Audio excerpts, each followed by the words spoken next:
मैंने अभी संविधान के बारे में सोचा। मैं सबसे पहले तो अभी 2 महीने के अंदर अंदर अंबेडकर की मूर्ति इस परिसर में लगाना चाहता हूँ।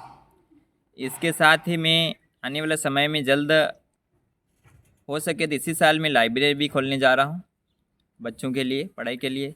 और मैंने पूर्व कुछ विकास किया है। आपको बता दूँ कि यहाँ की जनता ने एक युवा, एक छोटे से बेटे को चुनकर पंचायत का राज दिया है। तो मैं इस राज को मेरा ही राज नहीं मानते हुए, पूरी पंचायत की जनता का राज मानते हुए उनका बेटा बनकर इस जनता के लिए तन मन धन से काम किया है मैंने। आज देखो रनी मनी कितना दूर हैं, 4 किलोमीटर मेन सड़क से दूरी हैं। वो सड़क हमारे बामनिया जी ने दी। मैं बामनिया जी को भी धन्यवाद देना चाहता हूँ। साथ ही हमारे ललाड़ा जो रोड हैं वो भी डामर 4 किलोमीटर दिया है। और हमने नवा टापरा रोड भी बनाया है, हमारे बामनिया जी के कार्यकाल में बना है। और साथ ही ये धर्मदेव के कई लोगों के समस्या थी, बहुत ख़राब ज़मीन थी, वो भी हमारे 4 किलोमीटर अंदर रोड बना है। तो हमें बहुत खुशी है, जनता के सबसे बड़ी समस्या दूर हो गई। साथ ही यहाँ की जनता बहुत परेशान थी। खदान अनाज लेने के लिए, गेहूँ लेने के लिए वीरपुर जाना पड़ता था। ये स्थिति थी, 5-5, 7-7 किलोमीटर दूरी थी। आज हमारी जनता खुशी है। वो कंट्रोल भी हमने यहाँ करवा दी है, हमने खदान गोदाम भी बना दिया है। नेटवर्क की बहुत समस्या थी, यहाँ पे बड़ा टावर बन गया है, अभी सबको नेटवर्क की सुविधा भी उपलब्ध होगी। अब बात करें घाटा कटिंग की, आज हमने 6 से घाटा कटिंग काटे हैं बामनिया जी के आशीर्वाद से। आज देखो रनी मनी घाटा कटिंग, जैसे कि लोगों को 7-7 किलोमीटर तक अनाज लेके आना पड़ता था। अभी नवाखेड़ा की बात करें, ये पड़ोसी घाटा काटा है, तो इनके यहाँ से 14 किलोमीटर दूरी होती है। इधर से मुड़ के आने पे 2-2 हज़ार रुपये भाड़ा लगता है। आज 500-500 रुपये में भाड़ा लग रहा है। तो आज कितना बड़ा फ़ायदा हो। आज इतनी धूप गड़ी में बस स्टैंड बने हमने, यात्री प्रतीक्षालय, हर स्टेशन पे 10 यात्री प्रतीक्षालय बनाए हमने SFC FFC से। तो वो आज लोगों की कितनी, ये सामने यात्री प्रतीक्षालय है तो धूप में महिलाएं हैं, बहन हैं, भाई हैं, बूढ़ी माँ हैं, वो बैठ सकते हैं आराम से। और बारिश के टाइम में भी बैठ सकते हैं। और महिलाओं के लिए शौचालय बनाए हर स्टेशन पे। आज देखें बारिश के टाइम में जो अंतिम संस्कार होता है, अन्य जगह पेपर में भी हम देखते हैं कि मतलब खुलेआम अंतिम संस्कार होते हैं त्रिपाल बिछा के। आज सबसे पहले मैं सरपंच बना, मैंने हर गांव में 9 शमशान घाट का संकल्प लिया, वो पूरा किया। आज शमशान घाट बन चुके हैं।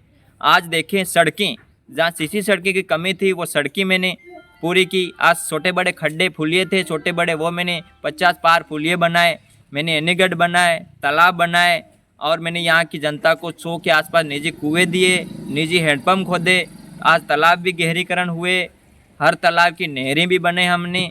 इस विद्यालय में देखो ये बिल्डिंग बन गई, कभी भी यहाँ नहीं बने थे। हमने ये रमचा और ये TAD और सब मिलके विधायक फंड से यूँ करके 8 कमरे बनाए। हमने हर स्कूल में शौचालय दिए, बाउंड्री वाल बनाई। हमने हर गांव में आंगनवाड़ी केंद्र वो बनाए। हमने हॉस्पिटल सब सेंटर बड़ा बनाया, लोगों की सुविधा हो रही।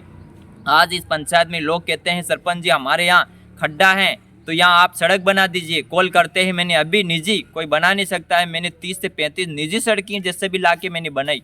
ये जनता की सेवा कर रहे हैं हम। निजी सेवा आपको बता दें, हम 12वें में 50 किलो चावल देते हैं, टेंट लगाते हैं, स्कूल में टेंट देते हैं। स्कूल में बच्चों को हर वर्ष से 1 लाख से अधिक पुरस्कार देना मामूली बात है क्या? हम लोगों की ये सेवा करने के लिए संकल्प लिया, हम सेवा कर रहे हैं। भले हम इस धरती पे रहें, पद पे ना रहें। मेरा नाम प्रदीप नीनामा है। मैं हमेशा इस जनता के लिए संघर्ष करना पड़े तो करूँगा। कभी मुसीबत आ गई उसके लिए रोड पे उतरना पड़े उतरूँगा। और इस जनता के लिए मर भी जाना पड़े, गोली खानी पड़े तो खाने के लिए मंजूर हूँ। लेकिन इस जनता के लिए मैं पद पे रहूँ ना रहूँ, सेवा करता रहूँगा और हमेशा करता रहूँगा। काफ़ी लोगों ने मुझे कहा कि यहाँ पर प्रदीप नीनामा जो सरपंच है, हमारा युवा सरपंच है, काफ़ी कुछ काम करता है, बहुत अच्छा काम करता है। जज्बा आप में बहुत अच्छा दिखाई दे रहा है। तो बचपन से है या बीच में खड़ा हुआ है? नहीं, जज्बा तो ये बीच में, बचपन से नहीं है। मेरी उम्र हुई थी, मैं कॉलेज करता था, मैं देखता था कई सरपंच आए भाषण देते थे। मेरा संघर्ष था जब मैं इस विद्यालय में, इसी विद्यालय में पढ़ रहा था, पीछे बैठता था। मेरी इच्छा थी कि जनता के सामने मैं कुछ बोलूँ, इस बच्चों को कुछ इनाम दूँ। मैं तो सरपंच तो अभी बनाऊँ, 5 साल हुआ है, पहले भी मैं तो पुरस्कार राशि देता था।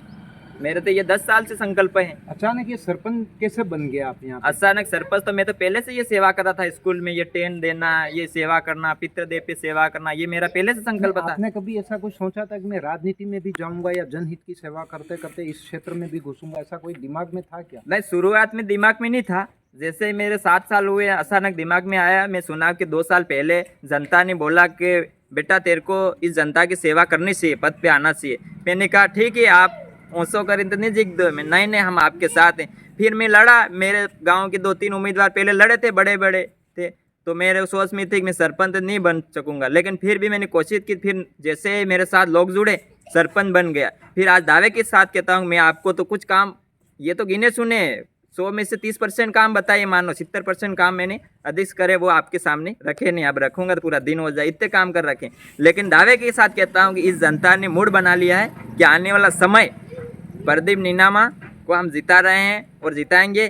और मैं दावे के साथ कहना चाहता हूँ कि इस बांसवाड़ा में रिकॉर्ड तोड़ लीड मिलेगी, तो ये जनता देगी, मुझे इन पे भरोसा है। 2026 वाला प्रदीप नीनामा नवाखेड़ा का नया सरपंच। बिल्कुल, जनता ने मूड बना लिया। आज चुनाव करा लो। मैं सरकार को अभी कहना चाहता हूँ, हमारा कार्यकाल बड़ा है, अच्छे बढ़िया, तो बजट आए तो अच्छा है, नहीं तो फिर अभी चुनाव करा लो। हम तो अभी भी मैदान में तैयार हैं जनता की सेवा करने के लिए। हम तो अभी लड़ना चाहते थे चुनाव, अभी हो जाता तो अच्छा था। खुश हैं आप अभी भी? हाँ खुश है। और कार्यकाल बढ़ाया तो मैं सरकार को धन्यवाद देना चाहता हूँ। अगर कार्यकाल जैसा है बढ़ाया, ऐसा हमारे सरकार से निवेदन है कि नरेगा में काम हो, एसएफसी एफएफसी का बजट आए। अगर कार्यकाल बढ़ाया है तो आप बजट दीजिए, हम आपको आभार व्यक्त करेंगे। और बजट ही नहीं मिलेगा तो हमें थोड़ा दुख भी होगा। तो ये थे नवाखेड़ा के सरपंच प्रदीप नीनामा, लाडले सरपंच है प्रदीप नीनामा। एक बार वापस मैं जाता हूँ, ये लाडले सरपंच कहते हैं आपको, लाडला बेटा कहते हैं। यहाँ की जनता का ऐसा प्यार और मोह बहुत आपसे जगा हुआ है। ये तो सर क्या है कि बूढ़ी माँ भी आती है, मैं पाँव छूता हूँ, उनको देख के मुझे भी खुशी में हो जाती है कि मेरी माँ आ गई है। कोई बहन आ गई तो मेरी बहन तो नहीं है, पर मेरी बहन आ गई, मेरे भैया आ गए, मेरे काका बाबा आ गए। रात को दरवाज़ा खड़खड़ाता होता है, इनको पूछना, रात को 12 बजे भी चाय पिलाता हूँ मैं। तो मेरी जनता से बहुत खुश हूँ। मैं तो अभी ये कहना चाहता हूँ कि जनता से बना रहा हूँ। मैं तो अभी नौकरी भी मिले मेरे को तो मैं नहीं करूँगा। जनता के सेवक हैं आप। बिल्कुल, मेरा तो अभी सिलेक्शन भी हो जाए, रीड में पेपर दूध, मैं नौकरी नहीं करूँगा। मैं तो अभी एग्जाम देना बंद कर दिया। मैं जनता की सेवा पद पे रहूँ नहीं रहूँ, करता रहूँगा। यही मैंने सोचा है। मेरे ट्रेन का धंधा है, मैं तो इधर बिजनेस करके जनता के बीच में पद पे नहीं आऊँगा तो भी ये सेवा करता रहूँगा। क्या बाल बच्चे हैं आपके? मेरे एक बेटा और एक बेटी। एक बेटा और बेटी। तो ये थे नवाखेड़ा के सरपंच प्रदीप नीनामा, जिन्होंने बहुत ही बेबाकी जबान से अपने अंदाज में, खुले अंदाज में स्थानीय वागड़ी भाषा में भी बात करी। और इनकी इच्छा थी कि एक बार हिंदी में बात करूं, तो हिंदी में भी उन्होंने कहा कि यहाँ की जनता का मैं चुना हुआ बेटा हूँ और सेवक हूँ, और इनकी सेवा करने का मुझे अवसर मिला है तो मैं इस सेवा को पीछे नहीं हटूँगा, चाहे उसके लिए मुझे कुछ भी करना पड़े, मुझे गोली खानी पड़े, तब भी मैं इनकी सेवा करूँगा। इतना जज्बा है इस युवा में कि मैं कुछ भी करने को, गुजर जाने को तैयार हूँ, लेकिन इस जनता का साथ और दामन नहीं छोड़ूंगा जिन्होंने मुझे सुख दुख में साथ दिया। सरपंच बनने का ख्वाब तो नहीं था, सिर्फ सेवाभावी का विचार था, लेकिन अचानक लोगों ने इनको खड़ा कर दिया कि बेटा तू खड़ा हो जा और तू सरपंच बन। तो इन्होंने भी कहा कि ठीक है, आपकी बात मानता हूँ, और खड़े हो गए और भारी मतों से जीत गए। इनके सामने जो प्रतिद्वंदी थे उनको भी शिकस्त झेलनी पड़ी और आज सरपंच पद पर बैठे हुए और यहाँ के नवाखेड़ा की दशा और दिशा दोनों बदलने का एक विचित्र प्रयास किया है इन्होंने। और अभी एक नया ऐलान किया है कि जो युवा साथी हैं, छात्र छात्रा हैं, जो भटक रहे हैं, एक उम्र के बाद गलत संगति में जा रहे हैं, तो उनको शिक्षा की ओर जोड़ने के लिए इन्होंने एक दावा किया है कि जो बच्चा 75% से अधिक अंक लाएगा, अच्छे अंक लाएगा, उसको मैं हेलीकॉप्टर की यात्रा कराऊंगा और सैर करने मिलेगी, उसके बाद उसको स्कूटी भी मिलेगी। ये उनके निजी खर्चे से ये इनका प्रयास है।